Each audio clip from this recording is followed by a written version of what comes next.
إن الحمد لله نحمده ونستعينه ونستغفره ونعوذ بالله من شرور أنفسنا ومن سيئات أعمالنا من يهده الله فلا مضل له ومن يضلل فلا هادي له وأشهد أن لا إله إلا الله وحده لا شريك له وأشهد أن محمدا عبده ورسوله أما بعد فإن أحسن الحديث كتاب الله وخير الهدي هدي محمد صلى الله عليه وآله وسلم وشر الأمور محدثاتها وكل محدثة بدعة وكل بدعة ضلالة وكل ضلالة في النار. Kaum muslimin dan kaum muslimat, para pemirsa dan para pendengar televisi dan radio, pekerja televisi dan radio Al-Iman dimanapun Anda berada, semoga senantiasa dirahmati Allah Subhanahu wa Ta'ala. Alhamdulillah, pada kesempatan yang baik ini kita kembali bertemu dalam kajian hadis-hadis Nabi sallallahu alaihi wa alihi wasallam dari kitab Riyadhus Shalihin min kalami Sayyidil Mursalin sallallahu alaihi wa alihi wa sahbihi wasallam. Pembahasan kita masih pada adab-adab ketika kita menghadapi orang yang akan meninggal, kemudian dia meninggal dan apa yang harus kita lakukan, dan telah dibahas pada pertemuan yang lalu tentang hadis talqin, yaitu perintah Nabi Sallallahu Alaihi Wasallam kepada orang yang hadir tatkala ada saudaranya atau temannya atau seorang muslim dalam keadaan sakratul maut. Kita dianjurkan atau diperintahkan oleh beliau sallallahu alaihi wasallam untuk mentalqin, yakni untuk mengajarkan kepadanya yaitu kalimat la ilaha illallah. Laqinu mautakum la ilaha illallah, tuntunlah ya orang-orang yang akan meninggal di antara kalian untuk mengucapkan kalimat la ilaha illallah. Kemudian apa yang harus dilakukan oleh seseorang atau orang yang masih hidup tatkala seorang telah meninggal, ya, baru meninggal, apa yang dia lakukan? Di antaranya adalah dengan menutup matanya apabila matanya terbuka. Karena ruh manusia itu ketika dicabut oleh malakul maut, oleh malaikat maut, maka dia mata ini memandang ruh tersebut, mengikuti keluarnya dan jalannya ruh itu. Oleh karena itu, seorang yang hadir ketika saudaranya meninggal, ya, itu hendaknya dia menutup kedua mata orang yang meninggal tersebut. Tentu itu jika matanya terbuka, karena terkadang kita jumpai juga ada orang meninggal dan matanya tidak terbuka, tertutup matanya, ya, tertutup matanya. Nah, ini yang dimaksud oleh pembahasan kita pada pertemuan yang lalu, yaitu bagi mereka yang matanya terbuka tatkala meninggal. Dan bab yang kita bahas pada pertemuan yang lalu itu bab yang ke-152, yang mana Nabi sallallahu alaihi wasallam bersabda, Al-Imam An-Nawawi rahimahullah ta'ala berkata, babu ma yaquluhu ba'da taghmid al-mayyit. Bab tentang apa yang seyogianya seorang mengucapkan tatkala atau setelah dia menutup mata orang yang meninggal. An Ummi Salamah radhiyallahu anha qalat, dari Ummu Salamah radhiyallahu anha beliau berkata, dakhala Rasulullah sallallahu alaihi wasallam ala Abi Salamah wa qad syaqqa basaruhu. Rasulullah SAW masuk menemui, yakni ke tempatnya Abu Salamah radhiyallahu anhu, wa qad syaqqa basaruhu, ketika beliau meninggal itu matanya terbuka. Mata Abu Salamah terbuka. Fa'aghmadahu sallallahu alaihi wasallam. Ketika Nabi sallallahu alaihi wasallam masuk dan melihat bahwa Abu Salamah telah meninggal dan matanya masih terbuka, maka beliau sallallahu alaihi wasallam menutup mata Abu Salamah. Tsumma qala, lalu beliau berdoa, ya. Beliau bersabda, yang nanti juga ada doa beliau ketika selesai menutup mata dari Abu Salamah. Kata Nabi sallallahu alaihi wasallam, "Inna ruha idza qubid", sesungguhnya ruh itu jika dicabut, yakni oleh malakul maut, tabi'ahu al-basar, maka mata mengikuti, ya, ruh tersebut. Mata ini memandang ke ruh tersebut. Fadajja nasu min ahlihi, maka kemudian keluarga Abu Salamah radhiyallahu anhu menangis ketika mendengar apa yang disampaikan oleh Rasulullah sallallahu alaihi wasallam. Faqal, maka beliau alaihi salatu wassalam bersabda, "La tad'u ala anfusikum illa bi khairin." Jangan kalian mendoakan keburukan atas diri kalian. Jika kalian berdoa, hendaklah berdoa yang baik, yakni memohon pada Allah Ta'ala kebaikan. Fa innal malaikata yu'minuna ala ma taqulun. Karena sungguhnya para malaikat itu mengamini apa yang kalian ucapkan. Tsumma qala, lalu beliau sallallahu alaihi wasallam bersabda, yang berdoa, "Allahumma ighfir li Abi Salamah, ya Allah, ampunilah Abu Salamah. Warfa' darajatahu fil mahdiyyin, dan angkatlah derajatnya sehingga dia bertemu dengan mereka orang-orang yang telah mendahului beliau dalam kematian." Ya, supaya Abu Salamah bertemu dengan atau dikumpulkan dengan orang-orang yang beriman yang telah meninggal terlebih dahulu. Wakhlufhu fi aqibihi fil ghabirin, dan ya Allah, jadilah engkau sebagai pengganti, yakni yang akan menanggung orang-orang yang ditinggalkannya, ya, dari keluarganya, istrinya dan anak-anaknya. Waghfir lana wa lahu ya rabbal alamin, dan ampunilah kami juga untuk beliau, wahai Rabbul Alamin. Wafsah lahu fi qabri, dan luaskanlah, lapangkanlah Abu Salamah dalam kuburnya. Wa nawwir lahu fihi, dan berilah cahaya kepada beliau di dalam kuburnya. Hadis riwayat Imam Muslim di dalam Sahih Muslim. Dan hadis ini tentu banyak sekali memberikan pelajaran kepada kita. Adapun penjelasan dan keterangan sudah disampaikan pada pertemuan yang lalu. Sini ada beberapa pelajaran yang kita mengambil dari apa yang terjadi, ya, dengan wafatnya Abu Salamah radhiyallahu anhu, yang mana beliau adalah sebagai saudara susuan Nabi sallallahu alaihi wasallam.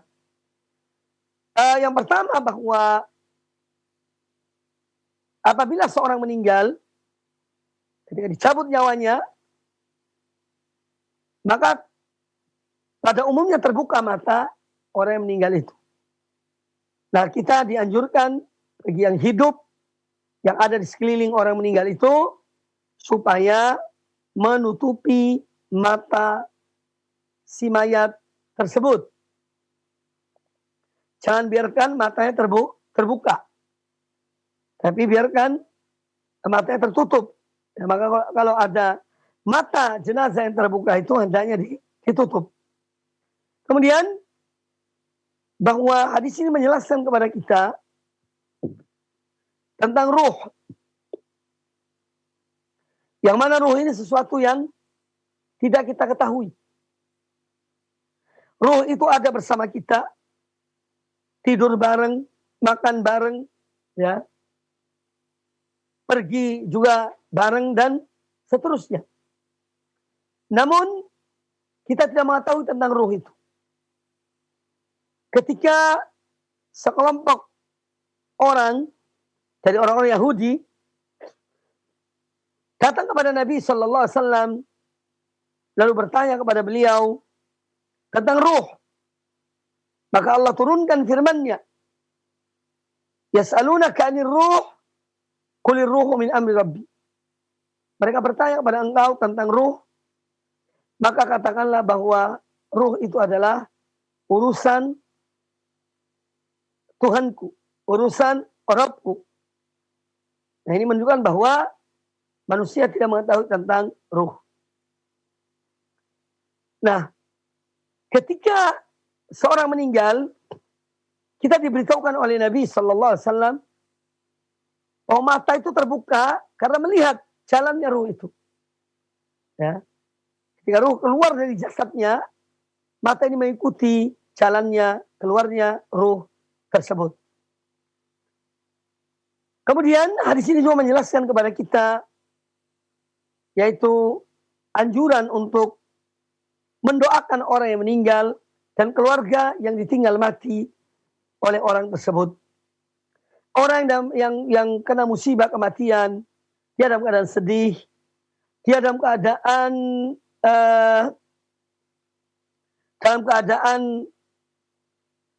susah, maka kita dianjurkan untuk menghibur orang yang meninggal itu. Makanya ada istilah takziah, ya. Kita datang ke orang yang meninggal, keluarganya, untuk menghiburnya, ya, untuk mendoakannya. Ya, kemudian kita menyuruh dia untuk bersabar dalam menerima musibah yang menimpa dirinya dan keluarganya itu. Ya, jadi takziah adalah ya, juga semakna dengan ini menghibur orang yang keluarga yang baru ditinggal mati oleh keluarga mereka, oleh saudara mereka. Kemudian hadis ini juga menjelaskan kepada kita tentang hal yang pernah kita jelaskan, bahwa di kuburan itu ada 3 hal. Ya, ketika seorang meninggal, ya, di kuburan itu ada yang namanya fitnatul qabri. Fitnatul qabr. Apa fitnatul qabr itu?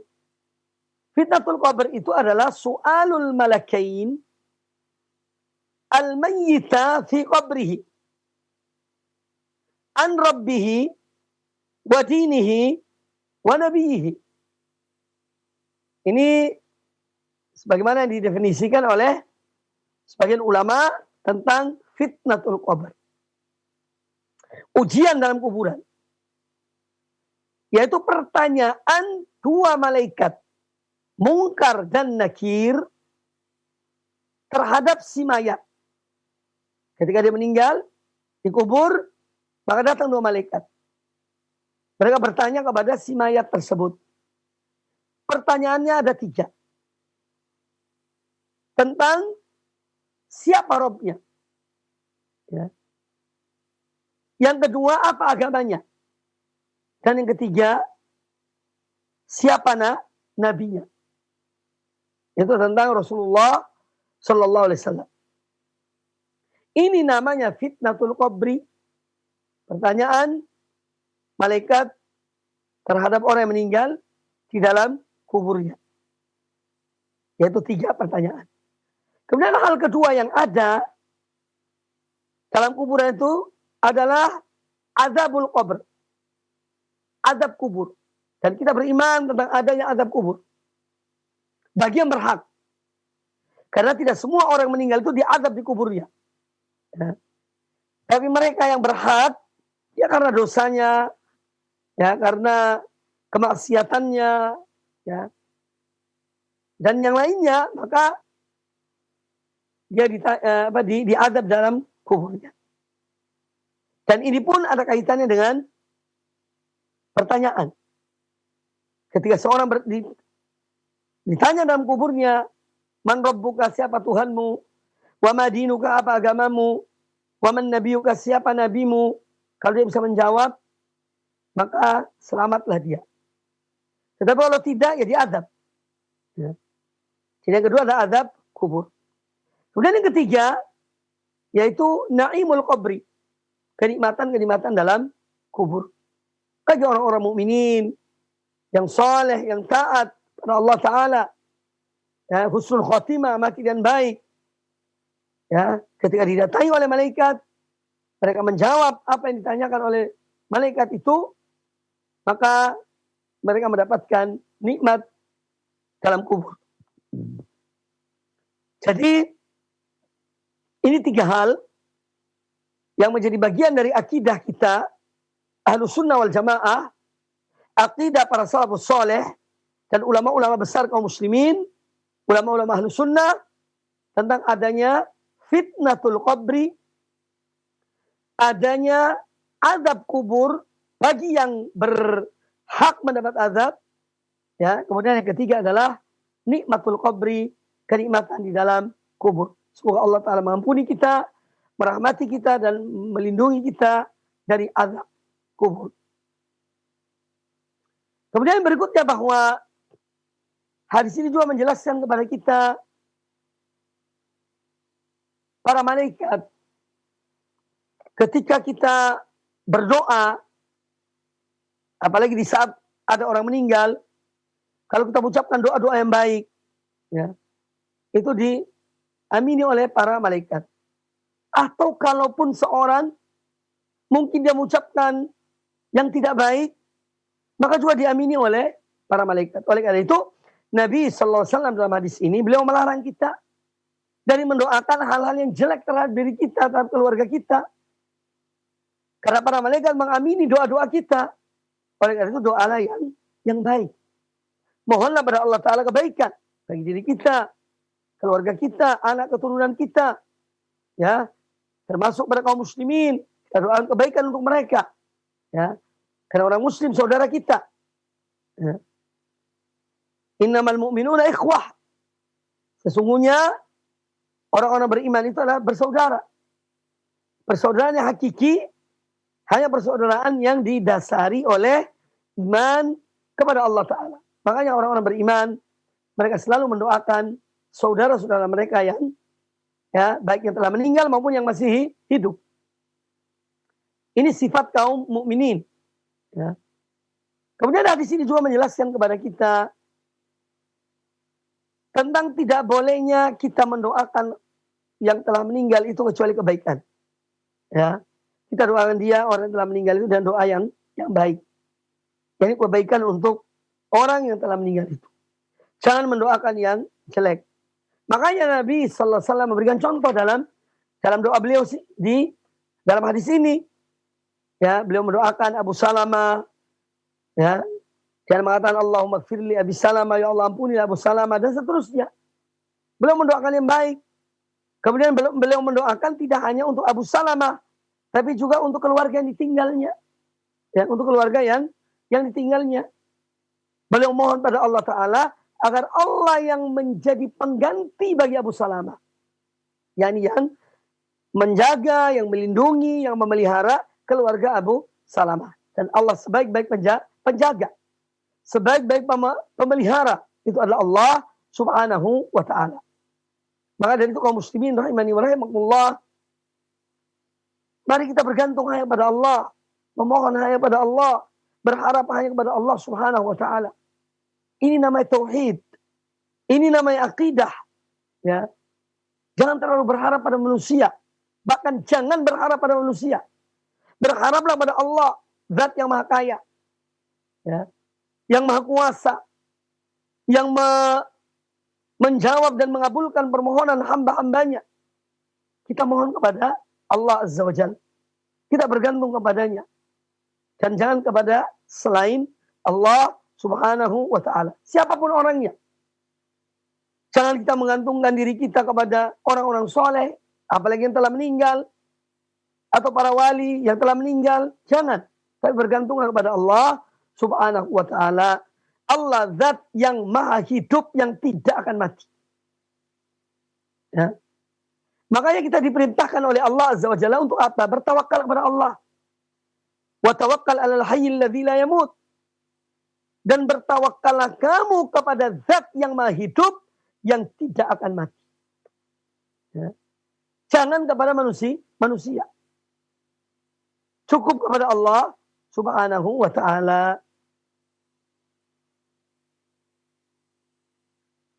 Kemudian hadis ini juga menjelaskan kepada kita tentang ilmu dan mengajarkan ilmu kepada manusia dalam setiap kesempatan, dalam setiap momen-momen penting, ya, seperti kejadian kematian ini. Nabi Sallallahu Alaihi Wasallam mengajarkan kepada para sahabat beliau, ya, yang juga merupakan ajaran beliau kepada umat beliau Sallallahu Alaihi Wasallam. Ya, maka kalau ada hal-hal yang memang harus kita sampaikan dalam sebuah kejadian, pertemuan, atau sebuah momen yang penting, kita sampaikan, kita ajarkan ilmu ini, ya, kepada orang yang tidak mengetahuinya. Sebagaimana Nabi SAW, pada setiap kesempatan beliau selalu mengajarkan ilmu kepada para sahabat beliau, Sallallahu Alaihi Wasallam. Kemudian hadis ini juga menjelaskan kepada kita tentang Islam yang mengajarkan kepada kita atau menganjurkan kepada kita untuk selalu bersabar. Hidup ini adalah ujian dengan berbagai macam ujian dalam kehidupan ini. Ketika Allah memberikan kita nikmat, itu pun ujian. Apakah kita bersyukur atau kita kufur kepada nikmat Allah? Kita diuji. Dan kenikmatan-kenikmatan yang Allah berikan pada kita. Sebagaimana Allah pun menguji hamba-hambanya dengan hal-hal yang tidak menyenangkan hamba itu. Musibah, ya, cobaan, bencana. Ini semua adalah ujian dari Allah Subhanahu wa taala. Untuk Allah menguji apakah kita bersabar atau tidak. Ya. Jadi nikmat yang Allah berikan adalah ujian bagi seorang hamba. Apakah dia bersyukur atau tidak. Sebagaimana ketika Allah menguji seorang hamba dengan musibah dan hal-hal yang tidak menyenangkan, juga untuk Allah menguji apakah seorang hamba itu bersabar atau dia tidak bersabar. Maka alhamdulillah kita bersyukur pada Allah Ta'ala. Kita diberikan nikmat oleh Allah, nikmat iman dan Islam. Nikmat tauhid. Ya, yang kita harus laksanakan. Ya, masalah tauhid, masalah akidah. Bagaimana perilaku kita kepada Allah Ta'ala setelah kita bertauhid pada Allah Azza wa Jalla. Ya, harus tahu. Jangan hanya teori. Jangan hanya teori, tapi hanya dipraktekkan dalam hidup ini. Kemudian bab yang berikutnya. Qala al-Imam An-Nawawi rahimahullah ta'ala. Babu ma yuqal inda al-mayyiti wa ma yaquluhu man mata lahu mayyitun. Bab tentang ma yuqalu inda al-mayyit. Apa yang diucapkan ketika seorang berada di sisi orang yang meninggal. Wa ma yaquluhu man mata lahu mayyitun. Dan apa yang seyogyanya diucapkan oleh orang atau keluarga yang ditinggal mati oleh saudara mereka.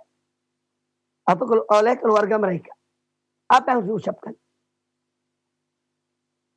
Kata Imam An-Nawawi rahimahullah ta'ala. Wa an Ummi Salamah radhiyallahu anha qalat. Dari Ummu Salamah radhiyallahu anha beliau berkata. Qala Rasulullah sallallahu alaihi wasallam. Rasulullah sallallahu alaihi wasallam bersabda, "Idza hadartum al-marida awil mayyita." Apabila kalian hadir, kalian datang menjenguk orang yang sakit, atau kalian datang kepada orang yang meninggal, jadi kepada keluarga orang yang meninggal. Faqulu khairan. maka ucapkanlah kalimat-kalimat yang baik. Ya, berdoalah dengan kalimat-kalimat yang baik, doa-doa yang baik. Fa innal malaikata yu'minuna ala ma taqulun. Karena sesungguhnya para malaikat itu mengamini apa yang kalian ucapkan.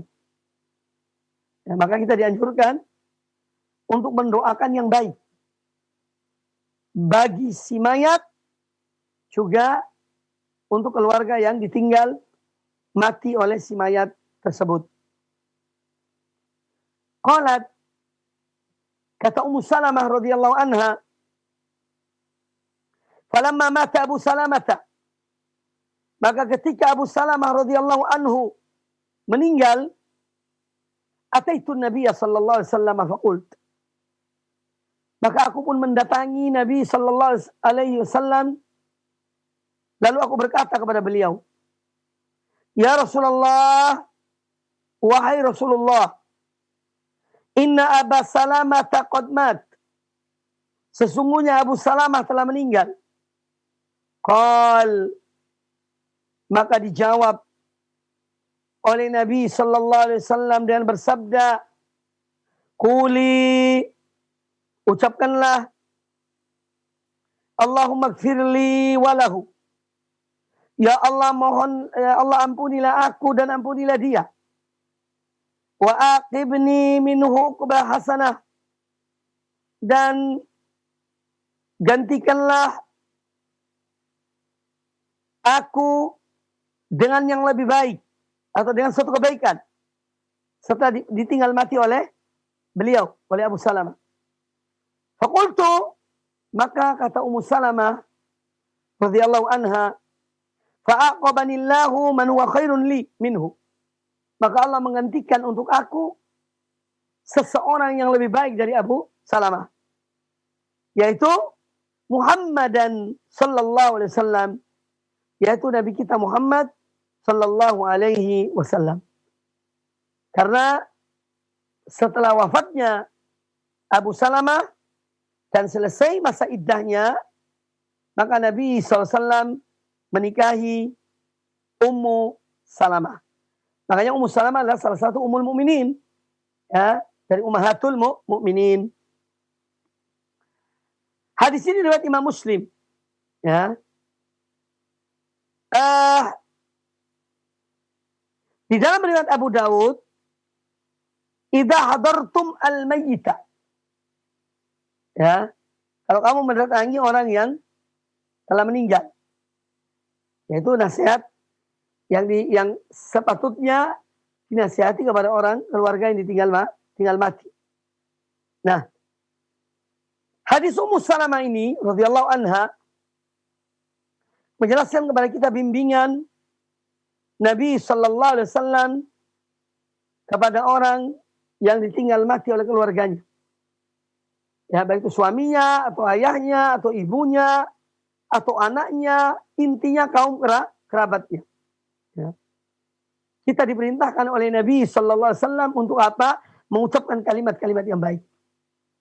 Mendoakan hal-hal yang baik untuk mereka, atau untuk orang yang telah meninggal, dan juga ucapan yang baik kepada keluarga yang ditinggal mati oleh orang yang meninggal tersebut. Kemudian hadis ini juga memberitahukan kepada kita tentang para malaikat mengamini doa orang yang hidup. Ya, para malaikat mengamini. Makanya kita dianjurkan mendoakan yang baik, jangan mendoakan yang buruk. Doakanlah yang baik, karena diamini oleh para malaikat. Kemudian juga hadis ini menjelaskan tentang bolehnya memberitahukan seseorang telah meninggal. Sebagaimana Ummu Salamah datang kepada Nabi sallallahu alaihi wasallam kemudian memberitahukan, ya Rasulullah, inna Aba Salamata qad mata. Wahai Rasulullah, sungguhnya Abu Salamah telah meninggal. Jadi ini yang dianjurkan, atau ini hal yang dibolehkan. Ya, jadi tidak ini termasuk yang tidak dilarang. Ketika kita memberitahukan saudara kita Kalau ada kerabat kita meninggal, itu bukan hal yang dilarang. Nah, yang dilarang itu dengan cara-cara jahiliyah. Itu yang tidak dibenarkan. Kemudian di sini menjelaskan kepada kita tentang pentingnya kesabaran. Di saat seorang diuji oleh Allah Ta'ala dengan suatu musibah. Ya, apalagi musibah kematian. Kalau seorang sakit, masih mungkin insya Allah dia itu sembuh. Tapi kalau seorang ditinggal mati oleh saudaranya, atau ayahnya, atau ibunya, atau suaminya, atau istrinya, maka ini untuk selamanya orang itu pergi. Ya. Maka di sini memerlukan kesabaran. Nah, oleh karena itu, di antara adab-adab dalam takziah ketika kita mendatangi orang yang ditimpa kematian, kita nasihati mereka untuk selalu sabar. Bersabar dalam menerima musibah itu. Dan mengharapkan apa yang dijanjikan Allah di sisinya. Mengharapkan pahala. Dengan musibah tersebut semoga Allah memberikan pahala yang besar dan menggantikan musibah itu dengan yang lebih baik. Ya. Karena pada hakikatnya musibah itu adalah untuk mengurangi dosa seseorang atau mengangkat derajat seseorang. Kemudian di sini menjelaskan kepada kita ya tentang keyakinan para sahabat radhiyallahu anhum ya terhadap Nabi sallallahu alaihi wasallam. Mereka betul-betul yakin kepada beliau. Mereka beriman kepada beliau. Mereka taat kepada beliau sallallahu alaihi wasallam. Apa yang diarahkan oleh Nabi sallallahu alaihi wasallam, ya, apa yang dinasihati oleh beliau selalu dilakukan oleh para sahabat radhiyallahu anhum ajmain. Maka dari itu mentaati Nabi alaihissalam adalah jalan terbaik. Ya. Beliau adalah contoh bagi kita, qudwah bagi kita, sallallahu alaihi wasallam. Ya. Maka tiada yang lebih dari beliau dalam hal kebaikan. Oleh karena itu Nabi SAW dijadikan sebagai qudwah hasanah, uswah hasanah, contoh teladan yang terbaik bagi umat ini adalah Rasulullah Sallallahu Alaihi Wasallam. Ya. Kemudian hadis ini juga menjelaskan kepada kita tentang salah satu harapan dari orang yang telah meninggal karena dia sudah terputus amalnya. Maka yang bermanfaat bagi orang yang telah meninggal itu salah satunya adalah doa. Doa orang yang masih hidup. Untuk orang yang telah meninggal. Apalagi anak yang soleh. Dan yang mendoakan orang tuanya. Teman yang baik mendoakan temannya. Ya. Itu yang bisa kita lakukan. Terhadap orang yang telah meninggal. Itu mendoakan mereka. Nabi SAW bersabda, "Idza mata ibnu Adam inqata'a amaluhu illa min thalathin." Kalau seorang anak Adam meninggal maka terputus amalnya kecuali 3 perkara. Shadaqah jariyah, au ilmin yuntafa'u bihi, aw waladin shalihin yad'u lahu. Sedekah atau amal jariah yang dia lakukan ketika dia hidup, diberikan kebaikan-kebaikan kepada manusia, kepada amal-amal kebaikan, berikan sedekah atau yang lainnya untuk berkesinambungan, sesuatu yang berkesinambungan. Orang yang bangun masjid, atau orang yang menolong seorang dalam bangun masjid, atau yang lainnya dari amal-amal kebaikan yang bisa dimanfaatkan untuk sesudah orang itu meninggal. Seorang yang menggali sumur, kemudian sumur diberikan kepada suatu masyarakat untuk mereka minum dari air sumur itu, mereka bisa bersuci. Maka selama sumur itu dipakai, orang yang telah meninggal itu tetap mendapatkan ganjaran. Karena ini termasuk sedekah jariyah. Itu yang bermanfaat. Yang kedua adalah ilmu yang bermanfaat. Sesuatu yang masih dapat dimanfaatkan oleh seorang setelah dia meninggal adalah ilmu. Ilmu yang diajarkan pada manusia. Dari ilmu-ilmu yang bermanfaat diajarkan kepada manusia, maka dia mendapat ganjaran yang terus-menerus. Selama ilmu itu diamalkan oleh orang yang diajarkannya. Termasuk dalam hal ini misalnya guru-guru ngaji yang mengajarkan Al-Quranul Karim. Mereka mendapatkan ganjaran selama murid-murid mereka mengaji, membaca Al-Quran. Maka mereka mendapatkan pahala dan ganjaran di sisi Allah Subhanahu wa ta'ala. Meskipun mereka telah meninggal. Karena ini adalah ilmu yang bermanfaat.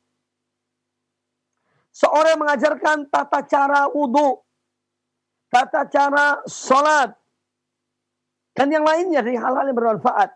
Selama orang itu mengamalkannya, maka dia mendapatkan pahala. Ya.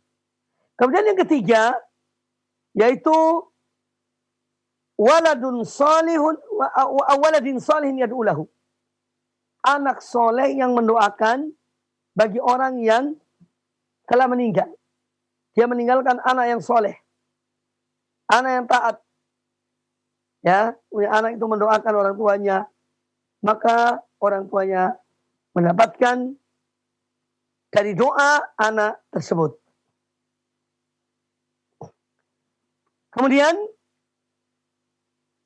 hadis yang berikutnya wa anha, juga dari Ummu Salamah radhiyallahu anha.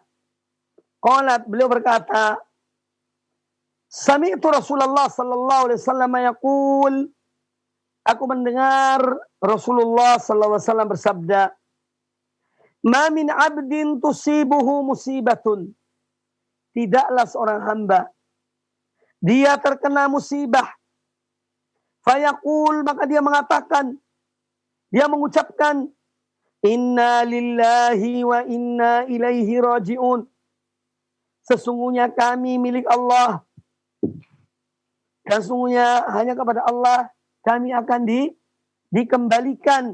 Ya, misalnya seorang demikian, dia mengucapkan inna lillahi wa inna ilaihi raji'un, Allahumma jurni fi musibati, ya Allah berikanlah aku ganjaran atas musibah yang menimpa diriku, wa akhluf li khairan minha, dan gantikanlah dari musibah ini dengan sesuatu yang lebih baik. Illa akhbarahu Allah ta'ala fi musibatihi, illa ajarahu Allah ta'ala fi musibatihi, melainkan Allah akan memberikan ganjaran padanya dalam musibah tersebut. Wa akhlafa lahu khairan minha, dan Allah akan menggantikannya dengan yang lebih baik dari musibah itu. Qalat, kata Ummu Salamah radhiyallahu anha, falamma tuwfiya Abu Salamah, maka ketika Abu Salamah meninggal, qultu kama amarani Rasulullah sallallahu alaihi wasallam, aku berdoa, aku mengucapkan sebagaimana yang diperintahkan oleh Rasulullah sallallahu alaihi wasallam. Fa akhlafallahu li khairan minhu, maka Allah menggantikan aku dengan seseorang yang lebih baik dari Abu Salamah, Rasulullah sallallahu alaihi wasallam, yaitu Rasulullah sallallahu alaihi wasallam. Karena beliau menikahi Ummu Salamah setelah wafatnya Abu Salamah. Hadis ini hadis sahih riwayat Imam Muslim di dalam sahihnya. Baik. Kaum muslimin dan kaum muslimat rahimani wa rahimakumullah. Nabi alaihi salatu wassalam mengajarkan kepada kita sebagai seorang muslim, seorang muslimah, mukmin mukminah, apa yang seyogyanya dia lakukan. ketika dia ditimpa oleh musibah. Ya, ketika dia ditimpa oleh musibah. Kata beliau, "Ma min abdin." Tidaklah seorang hamba tusibuhu musibatun, yang dia ditimpa oleh suatu musibah. Lalu dia mengatakan inna lillahi wa inna ilaihi raji'un sampai seterusnya. Maka Allah akan memberikan pahala kepadanya dan menggantikan dari musibah itu dengan sesuatu yang lebih baik baginya. Nah, ini bimbingan dari Nabi alaihissalam yang mengajarkan kepada kita agar kita ini bersikap menerima terhadap suatu ujian yang Allah berikan kepada kita. Ya. Sebagai hamba Allah yang lemah, yang tidak memiliki kekuatan. Ya. Maka hendaknya seorang mukmin dia bersabar menerima musibah yang menimpa dirinya. Salah satu bentuk kesabaran adalah dengan dia mengakui dalam ucapannya inna lillahi wa inna ilaihi raji'un. Sesungguhnya kami ini adalah milik Allah. Dan sesungguhnya kami hanya akan kembali kepada Allah. Ya. Ini menunjukkan ucapan seorang mukmin yang dia menerima musibah yang menimpa dirinya. Ya. Maka tatkala kita diuji dengan satu ujian, hendaknya seorang selalu kembalikan kepada Allah Subhanahu wa taala. Kita ini milik Allah. Kita akan kembali kepada Allah. Ya. Sebagaimana orang yang meninggal, kita ditinggal mati oleh keluarga kita. Karena keluarga kita pun adalah milik Allah. Allah yang mengambilnya. Maka kewajiban kita adalah bersabar. Menerima ketetapan Allah Subhanahu wa ta'ala. Seorang yang bersabar dan menerima ujian yang Allah berikan kepadanya, Allah akan memberikan ganjaran berlipat ganda kepadanya. Dan juga akan diangkat derajatnya. Diampuni dosanya. Subhanallah. Ya. Maka kalau seorang dapat musibah, sudahlah. Lisannya dikekang. Jangan sampai mengucapkan kalimat-kalimat yang tidak sepatutnya. Apalagi memaki-maki takdir. Mengata-ngatai takdir. Ini termasuk hal yang dilarang. Seperti ucapkan kalimat yang diajarkan oleh Al-Quran. Yaitu mereka orang-orang yang idza asabatum musibah qalu inna lillahi wa inna ilaihi raji'un. Orang-orang yang apabila mereka ditimpa musibah, maka mereka mengucapkan inna lillahi wa inna ilaihi raji'un. Kemudian hadis ini menjelaskan kepada kita bahwa seorang mukmin kalau diuji oleh Allah dengan satu ujian, ya, entah diambil apanya yang diambil oleh Allah Ta'ala, dari keluarganya atau hartanya, ya, atau yang lainnya, termasuk dalam hal ini misalnya terjadi banjir besar, banyak rumah misalnya tenggelam, hartanya habis, maka seorang mukmin itu dia meminta gantinya dari Allah Subhanahu wa taala. Allah yang Maha Kuasa untuk menggantikan apa yang diambil oleh Allah Subhanahu wa taala. Ya. Makanya seorang menggantungkan harapannya hanya pada Allah. Ketika dia terkena musibah, hendaknya dia mohon pada Allah. Mohon kesabaran, mohon ketabahan, ya. Mohon supaya digantikan dengan yang lebih baik dari apa yang diambil oleh Allah Subhanahu wa taala. Kemudian Allah Subhanahu wa taala berkuasa untuk menggantikan musibah seorang dengan yang lebih baik dari apa yang diambil oleh Allah Subhanahu wa taala. Kemudian dari sini menjelaskan kepada kita tentang Bagaimana mereka para sahabat dahulu radhiyallahu anhum ajma'in. Ketaatan mereka kepada Nabi sallallahu alaihi wasallam. Ya, mereka mengikuti betul apa yang dituntun oleh beliau. Yang diajarkan oleh beliau. Inilah manhaj sahabat. Ya. Para salafus soleh. Mereka orang-orang mengikuti dalil. Tidak mengikuti hawa nafsu. Mengikuti dalil. Sam'an wa ta'atan. Mendengar dan menaati setiap apa yang disampaikan oleh Nabi sallallahu alaihi wasallam. Jadi ajaran-ajaran beliau alaihi salatu wassalam ya, sangat mencakup bagaimana sikap seorang ketika mendapat nikmat, bagaimana perilaku seorang ketika dia mendapat ujian. Semua telah diajarkan oleh Nabi sallallahu alaihi wasallam. Kita tinggal menjalaninya saja. Kemudian hadis yang berikutnya. Al-Imam An-Nawawi rahimahullah ta'ala berkata, wa an Abi Musa radhiyallahu anhu, dari Abu Musa al-Asy'ari radhiyallahu anhu, beliau berkata, anna Rasulullah sallallahu alaihi wasallam qala, bahwasanya Rasulullah sallallahu alaihi wasallam bersabda, idza mata waladul abdi, apabila anak seorang hamba Allah meninggal. Ada seorang hamba Allah, anaknya meninggal. Qala Allah Ta'ala li malaikatihi, maka Allah Ta'ala berkata kepada para malaikatnya, qabattum walada abdi, kalian mencabut nyawa anak dari hambaku. Fayaquluna na'am, para malaikat mengatakan iya. Fayaqul, maka Allah Ta'ala berfirman, berkata kepada mereka para malaikat, qabattum thamrata fuadihi, kalian telah mengambil buah hatinya, kalian telah mencabut nyawa buah hatinya.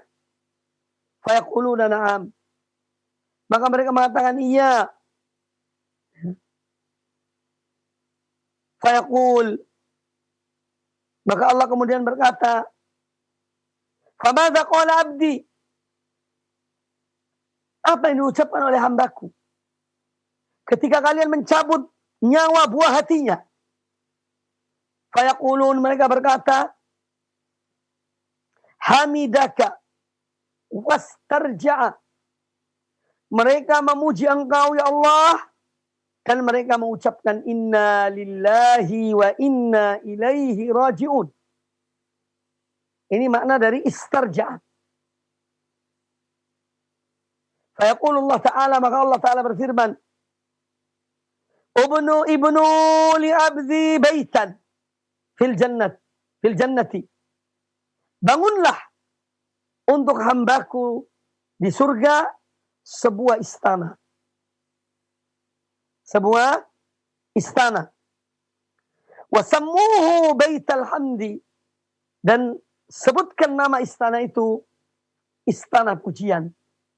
Hadis riwayat Imam Tirmidzi, dan beliau mengatakan hadis ini adalah hadis yang hasan, hadis yang baik derajatnya. Para pemirsa rahimani wa rahimakumullah, hadis yang baru kita dengar ini, hadis Abu Musa al-Asy'ari radhiyallahu anhu, beliau menyampaikan hadis Nabi sallallahu alaihi wasallam, yang mana hadis ini adalah juga sebagai hadis qudsi. Itu Allah bertanya kepada para malaikat, maaf, hadis ini hadis yang menjelaskan tentang perkataan Allah Subhanahu wa taala kepada para malaikatnya, yang mereka mencabut nyawa anak seorang hamba. Karena anak itu betul disebutkan dalam hadis ini. Anak itu ibarat buah hati. Ya, anak itu adalah buah hati. Karena apa? Orang tua itu dalam kehidupannya di dunia ini, dia akan memberikan segala-galanya untuk anaknya. Ini fitrah dan naluri yang ada pada manusia. Yang mana pada hakikatnya Allah lebih cinta dari kepada seorang hamba daripada seorang ibu atau ayah mencintai anaknya. Jadi Allah menyebutkan dalam hadis ini bahwa anak itu buah hati orang tua. Namun ada satu hal yang ingin saya sampaikan. Pada kesempatan yang baik ini yaitu tentang anak dan mendidik anak. Jangan semua kemauan anak itu diikuti. Jangan semua apa yang disukai anak itu diikuti. Dan kita tidak boleh memanjakan anak. Karena di antara anak itu disebutkan dalam Al-Quranul Karim. Dan ini sebetulnya pembahasan yang panjang. Tapi secara ringkas. Allah menyebutkan tentang anak dalam Al-Quranul Karim. Ada 4 macam anak. 4 macam anak. Yang pertama, anak itu sebagai zinatul hayatid dunia. Hiasan dalam kehidupan dunia ini. Kemudian juga Allah menyebutkan dalam Al-Quranul Karim, anak itu sebagai ujian bagi kedua orang tuanya. Ya. Anak sebagai ujian. Yang pertama sebagai hiasan. Al-malu wal banun zinatul hayatid dunia. Harta dan anak itu perhiasan dalam kehidupan dunia ini. Kemudian anak itu yang kedua sebagai fitnah. Ujian bagi orang tuanya. Ya. Yang ketiga, yang disebut dalam Al-Quranul Karim, anak sebagai musuh bagi kedua orang tuanya. Dan yang keempat, Allah menyebutkan anak sebagai qurrata a'yun. Penyejuk pandangan, penenang hati. Dan ini yang selalu kita mohon pada Allah Ta'ala dalam doa-doa kita. Rabbana hablana min azwajina wa dhurriyyatina qurrata a'yun. Waj'alna lil muttaqina imama. Wahai Rabb kami, anugerahkanlah kepada kami dari sisimu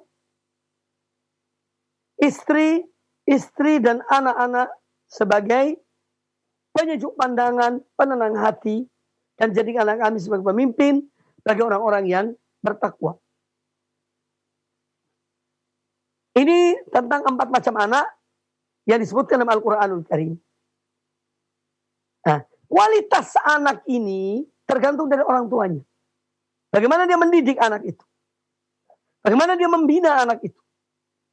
Apakah anak jadikan sebagai hiasan saja? Jadi kebanggaan baginya? Ya. Ataukah kadang-kadang anak karena kurang pendidikan menjadi fitnah baginya? Ujian baginya, bahkan lebih dari itu menjadi musuh baginya? Sehingga dia melakukan yang haram karena anaknya? Dia korupsi karena anaknya? Untuk menyenangkan anaknya? Ya. Dia mencuri untuk menyenangkan anaknya? Ini berarti anak itu musuh baginya. Ataukah yang terakhir, dia mendidik anaknya sehingga menjadi qurratu a'yun bagi orang tuanya. Penyejuk pandangan, penenang hati. Sehingga kalau dia mati, meninggal, tenang hidupnya. Artinya tenang ketika mati. Karena yang ditinggalkannya adalah anak-anak yang baik, anak-anak yang soleh. Jadi kembali kepada bagaimana usaha, bagaimana orang tuanya. Ya. Nah, sila pentingnya pendidikan anak. Sila pentingnya pendidikan anak. Satu hal yang ingin saya sampaikan, bagi yang memanjakan anak, ya, sampai mengikuti anaknya apapun yang diminta oleh anaknya, sampai kadang-kadang naudzubillah dalam perbuatan dosa pun dia lakukan dosa karena anaknya. Ya, karena anaknya. Ini supaya mengingat firman Allah Subhanahu wa taala di dalam surat Al-Ma'arij surat yang ke-70 dari surat-surat Al-Quranul Karim. Ayat yang ke-11. Allah menjelaskan bagaimana manusia, apalagi orang-orang mujrim, orang-orang kafir, orang-orang penjahat, ya, ketika melihat, ya, azab di depan mata mereka. Melihat azab sudah berada depan mata mereka. Apa yang mereka inginkan? Kata Allah Ta'ala, yawaddul mujrimu law yaftadi min azabi yaumi idzin bibani. Yang artinya, ketika mereka telah melihat azab itu, maka pada hari itu orang yang berdosa, orang mujrim yang berdosa ini, dia ingin sekiranya dia dapat menebus dirinya dari azab, ya, dari azab yang dia melihat azab itu akan menimpanya. Dia ingin menebus dirinya. Yang pertama disebutkan apa? Dengan anak-anaknya. Jadi dia ingin untuk menebus dirinya dari azab Allah dengan mengorbankan anaknya. Ya. Jadi kalau di dunia orang tua itu terkadang luar biasa kepada anaknya, ya, menginginkan segala sesuatu untuk anaknya. Tetapi di akhirat, jika seorang melihat azab Allah akan menimpa dirinya, tebusan pertama yang diinginkan untuk menebus dirinya dari azab Allah adalah anak-anaknya. Sebelum yang lainnya. Yawaddul mujrimu law yaftadi min azabi yaumi idzin bibanihi wa sahibatihi wa akhihi. Yang kedua yang ingin untuk dijadikan tebusan agar dia selamat, dan istrinya dan saudaranya. Kemudian istrinya, kemudian saudaranya. Wa fasilatihi allati tu'wih, dan keluarga yang melindunginya ketika dia di dunia.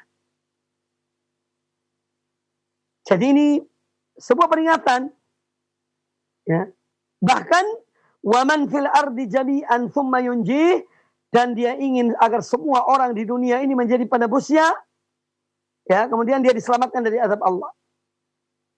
Ini menunjukkan dahsyatnya hari kiamat. Makanya kepada anak itu jangan terlalu manja.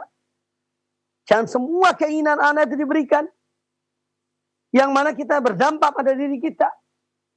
Na'udzubillah min dzalik. Anak yang di dunia begitu dicintai, ternyata nanti di akhirat, ya, dia inginkan anak menjadi penebus dosa, penebus azab baginya. Na'udzubillah. Jadi ikhwani fillah kaum muslimin dan kaum muslimat rahimani wa rahimakumullah. Wa hadis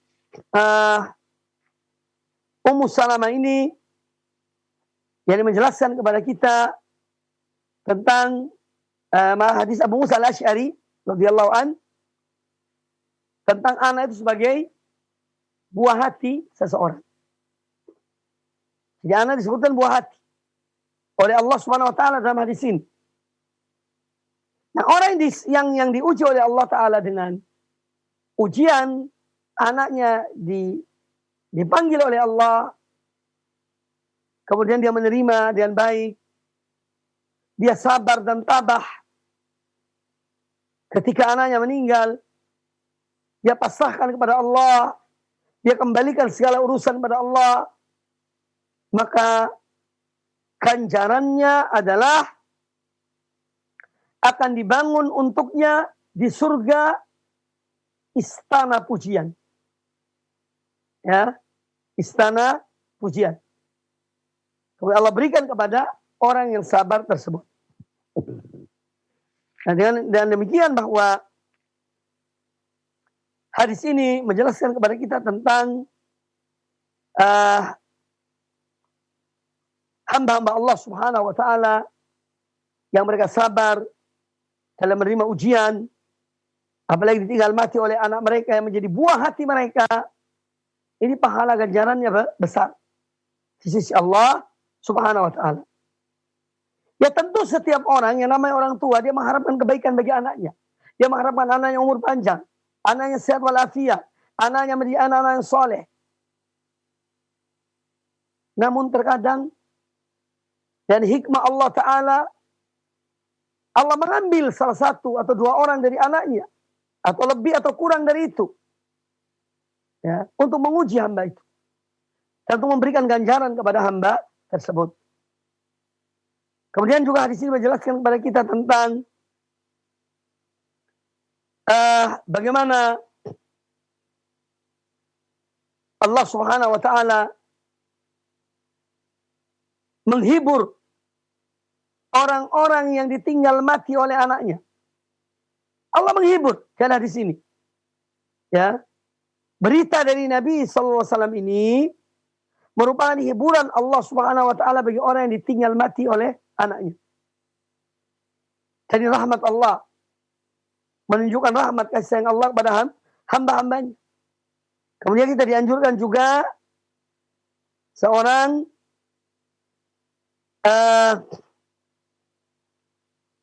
yang ditinggal mati oleh anaknya atau terkena musibah, hendaknya dia itu ridho dengan apa yang Allah uji terhadap dirinya.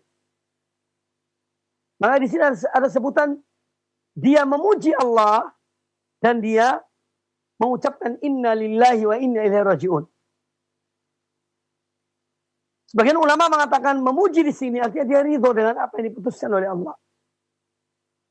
Syekhul Islam Ibnu Taimiyah rahmatullah alaih, beliau menyebutkan sikap manusia dalam menghadapi ujian Allah Subhanahu wa Ta'ala itu ada 4 macam golongan manusia. Golongan pertama, orang yang ditimpa musibah dan dia murka kepada musibah itu. Dia tidak ridho dengan musibah itu. Bahkan dia mengeluarkan kalimat-kalimat yang menunjukkan caciannya terhadap takdir Allah Subhanahu wa Ta'ala. Nah, karena dia murka kepada ujian Allah ini, maka dia akan mendapat murka Allah. As-sakhatu bis-sakhati. Jadi orang yang murka, yang marah dengan ketetapan Allah, ini Allah pun akan murka kepada orang tersebut. Dan ini yang paling jelek. Yang kedua, ada orang ketika dia diuji oleh Allah Ta'ala, dan satu ujian, dia itu berat menerimanya. Tetapi dia menahan dirinya dengan bersabar. Ini derajat peringkat kedua. Ini selamat insya Allah. Ketika dia mendapat ujian, sebetulnya hatinya tidak ini menolak, tapi dia bersabar. Sudahlah, karena ini ketentuan Allah, ya aku harus sabar. Ini tingkatan sabar. Yang pertama tadi adalah sakhot.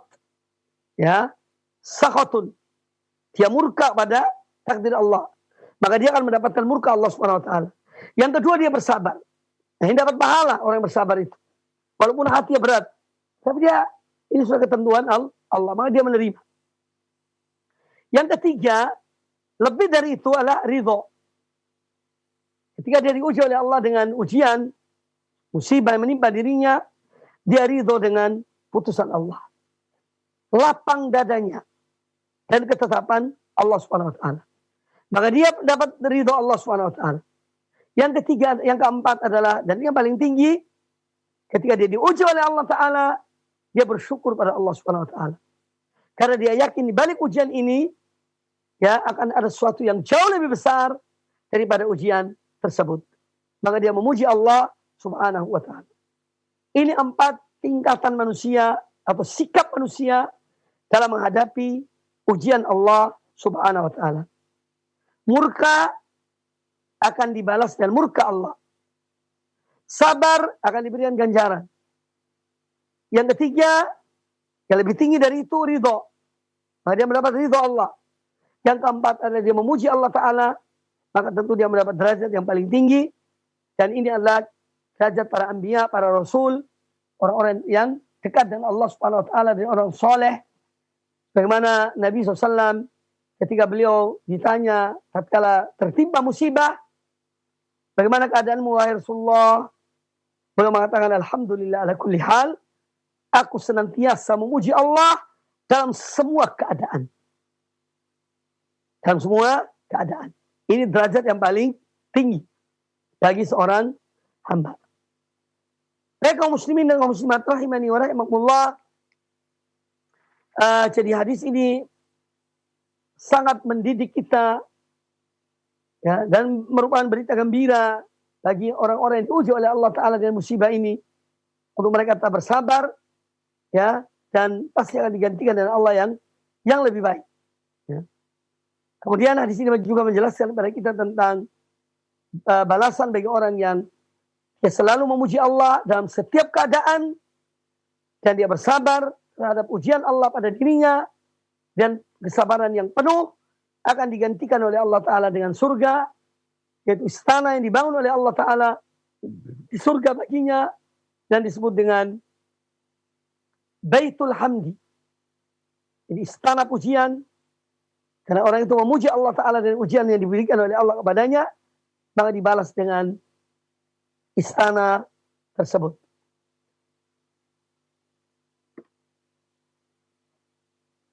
Kemudian hadis yang berikutnya,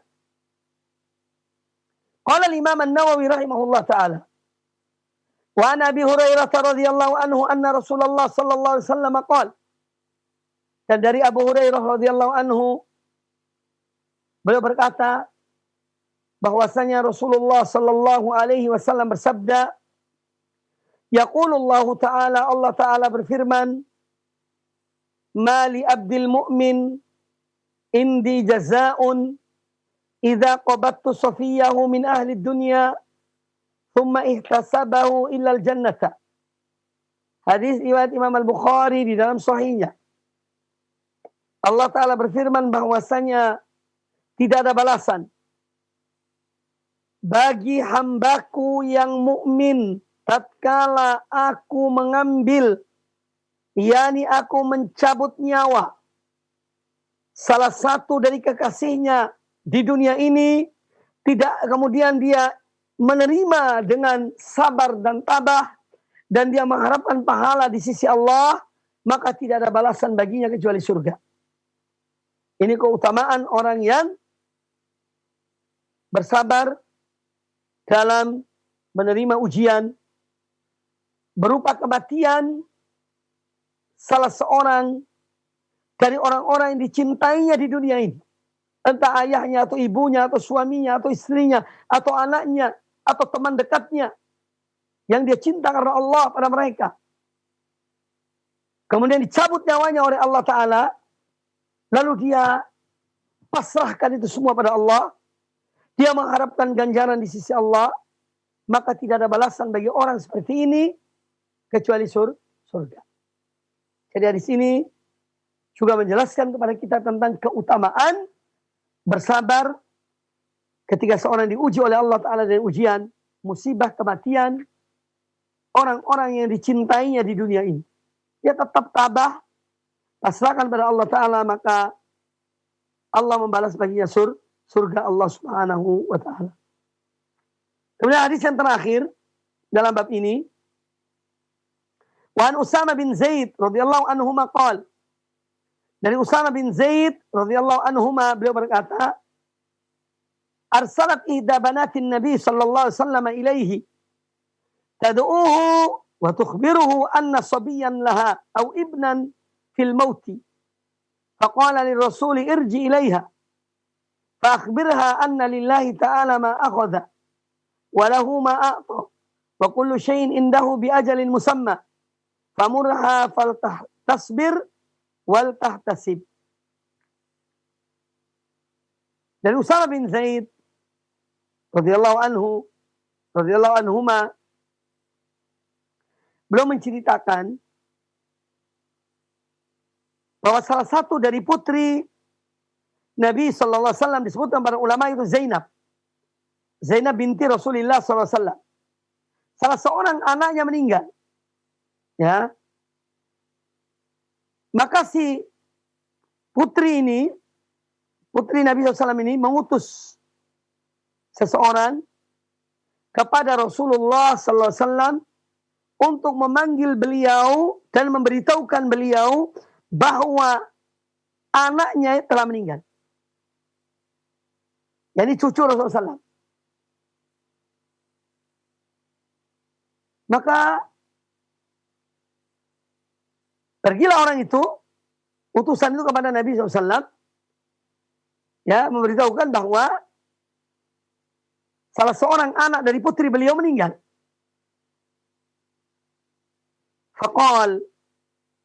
Faqala li Rasul. Maka Rasulullah SAW berkata kepada utusan tadi. Utusan yang datang memberitahukan. Irji ilaiha.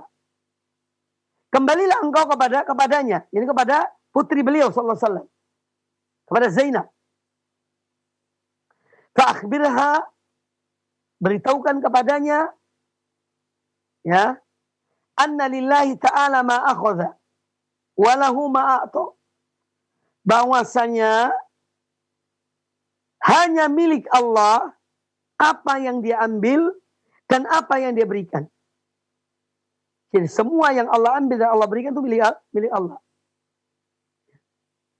Wa kullu syai'in indahu bi ajalin musamma. Dan segala sesuatu di sisi Allah itu sudah ada ketentuannya. Ketentuan waktunya. Famurha, perintahkan kepada beliau, ini kepada putri beliau, perintahkan dia untuk faltasbir wal tahtasib. Hendaknya dia bersabar dan hendaknya dia mengharapkan ganjaran di sisi Allah Subhanahu wa taala. Jadi hadis ini juga adalah merupakan tuntunan Nabi sallallahu alaihi wasallam kepada kita. Ketika diuji oleh Allah Ta'ala dengan suatu ujian, Allah mengambil orang-orang yang kita cintai, ya, hendaknya kita itu bersabar dan mengharapkan ganjaran di sisi Allah Subhanahu wa Ta'ala. Ini inti dari hadis ini. Musibah ujian adalah dari Allah Azza wa Jalla, dan musibah kematian itu berat. Ya. Seorang ditinggal mati oleh orang yang dicintainya. Ini tidak gampang. Makanya disebutkan dalam hadis di sini tadi tentang balasan yang besar di sisi Allah Ta'ala bagi orang yang bersabar dalam menerima ujian tersebut. Balasannya besar. Ya. Surga Allah Subhanahu wa Ta'ala. Istana. Allah berikan dia di surga. Nah, inilah seyogyanya sikap seorang mukmin ketika diuji oleh Allah Ta'ala dengan ujian, kematian, atau ujian-ujian yang lainnya. Bersabar dan mengharapkan ganjaran di sisi Allah Subhanahu wa Ta'ala. Baik kaum muslimin dan kaum muslimat rahimani wa rahimakumullah, para pemirsa dan para pendengar TV Roja dan Radio Roja dimanapun Anda berada, itulah kajian kita pada kesempatan yang baik ini. Semoga Allah Ta'ala menganugerahkan kepada kita ilmu yang bermanfaat dan amal yang soleh. Aku qouli hadza wallahu ta'ala a'lam. Jazakallahu khairan, kami sampaikan kepada Ustaz Mubarak bin Mu'alim hafizahullahu ta'ala yang telah memberikan nasihatnya kepada kita dari pembahasan kitab Riyadhus Shalihin karya Imam An-Nawawi rahimahullahu ta'ala. Saudaraku seiman dan seakidah, untuk berikutnya kita akan angkat satu pertanyaan di kesempatan pagi hari ini, dan mohon maaf di kesempatan pagi ini kita hanya bisa mengangkat satu pertanyaan. Kita angkat pertanyaan melalui pesan singkat dari hamba Allah di Sulawesi Selatan. Pertanyaannya, Ustadz, apakah orang yang meninggal wajib hukumnya dibuatkan pesta, Ustadz, dan dibacakan Al-Quran sampai selesai? Karena semua ini masih kental di daerah saya. Mohon penjelasannya, Ustadz. Baik, pertanyaannya bagus sekali. Tentang orang yang meninggal di zaman Nabi Sallallahu Alaihi Wasallam, itu banyak sahabat beliau yang meninggal. Ya. Tetapi tidak ada satu riwayat pun yang menyebutkan kalau ada orang meninggal dibikin acara, ya, kemudian dibacakan Al-Quran 30 juz sampai selesai. Semua itu tidak ada riwayat satupun dari Nabi SAW. Nah oleh karena itu, kalau kita ditinggal mati oleh keluarga kita, apa yang kita lakukan? Kita lakukan apa yang diajarkan oleh Nabi SAW. Yaitu pelaksanaan jenazah dengan baik, sesuai dengan sunnah Nabi SAW, dimandikan, dikafankan, disolatkan, kemudian dikuburkan. Sesuai dengan tuntunan Nabi SAW. Kemudian orang meninggal itu didoakan. Orang yang meninggal itu didoakan. Itu yang menjadi tuntunan dari Nabi SAW kepada kita.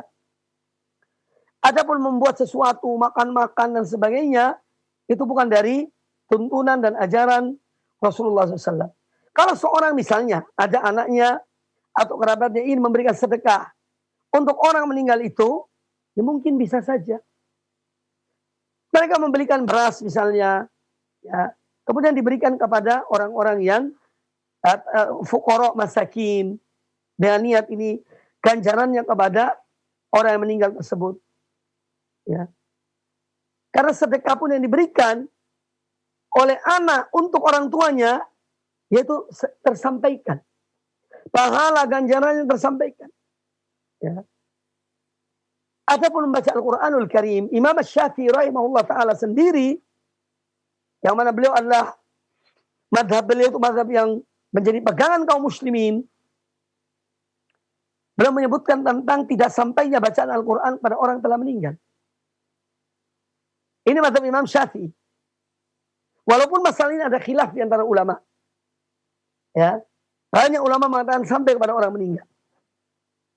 Dan perlu diketahui bahwasanya Al-Quranul Karim itu adalah kitab untuk kita jadikan pegangan dalam hidup kita. Yang kita baca dan kita amalkan. Kita pahami. Itu manfaat dari Al-Quranul Karim. Hudan linnas wa bayyinatin minal huda. Petunjuk bagi manusia dan penjelasan-penjelasan tentang petunjuk tersebut. Itu Al-Quran. Jangan kita menunggu ada orang meninggal baru baca Al-Quran. Kalau tidak meninggal tidak baca Al-Quran, ya salah besar. Ya. Ini satu kekeliruan yang amat besar. Makanya dari itu Al-Quran dibaca waktu hidup. Ketika kita hidup kita baca Al-Quran itu. Kita pahami Al-Quran itu. Kita amalkan Al-Quran. Jangan menunggu ada orang meninggal baru baca Quran. Ya salah. Ya. Karena Al-Quran adalah kitab hidayah. Kitab petunjuk. Makanya di zaman Nabi SAW tidak ada satu riwayat pun yang mengatakan kalau ada sahabat meninggal kemudian mereka kumpul para sahabat untuk membaca Quran, satu Quran kemudian selesai.